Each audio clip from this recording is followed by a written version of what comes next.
সমাজের দুর্বল অবস্থা আপনাকে আমি কি দিয়ে বোঝাই?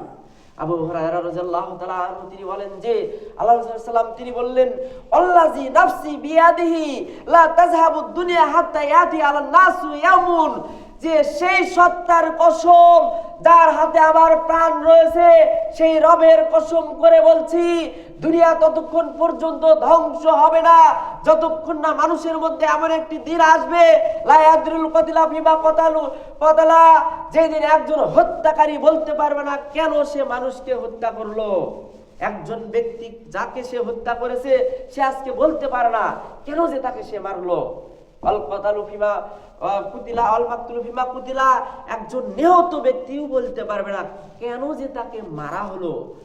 যে মারতেছে হত্যাকারী বলতে পারছে না, যাকে মারা হলো নিহত ব্যক্তি সেও বলতে পারছে না যে আমাকে মারলো কেন।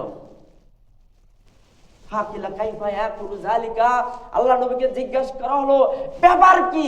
মানুষের মধ্যে এমন অবস্থা হবে যে মানুষ বুঝতে পারবে না, যে হত্যা করলে সে বুঝতে পারবে না কেন সে হত্যা করলো, যাকে মারা হলো সেও বুঝতে পারবে না যে তাকে কেন মারা হলো। ব্যাপার কি? কাইফা ইয়াকুনু যালিকা, এটা কেমনে হবে? কলাল আল্লাহ রাসূল সাল্লাল্লাহু আলাইহি ওয়াসাল্লাম বললেন, কলাল হারাস, তিনি বললেন যে হারাস বেড়ে যাওয়ার কারণে, খুন খারাপি বেড়ে যাওয়ার কারণে মানুষের মধ্যে বিবেক থাকবে না, মূল্যবোধ থাকবে না, কেউ কাউকে সম্মান দেবে না, মানুষ সার্বিকভাবে অরাজকতার মধ্যে লিপ্ত হবে। আল কাতিল ওয়াল মাকতুল ফিন্নার, এমন তো অবস্থায় হত্যাকারী এবং নিহত দুইজনই জাহান্নামের ভেতরে চলে যাবে। কিরকম সমাজের অবস্থা! আপনি যে লোকের পিছনে ঘুরতেছেন, যাকে নিয়ে আপনি খুব হই চাল্লা করতেছেন, যাকে মনে করতেছেন যে মাথার মুকুট, তার চরিত্র, তার বিদ্যা, তার পড়াশোনা, তার যোগ্যতা, তার ভালো মন্দ যাচাই বাছাইয়ের আপনার কাছে এখানে কোনো দাম নেই।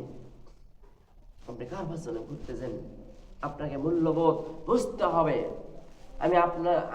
আপনি যাকে নেতা হিসেবে মানার জন্য চেষ্টা করতেছি, তারা কোন স্বভাবে, তারা কথা দিয়ে কথা রাখে কিনা, সত্যবাদী কিনা, ন্যায়পরায়ণ কিনা, জ্ঞানী মানুষ কিনা, ইনসাফ আছে কিনা, এগুলো কেউ দেখতেছি না।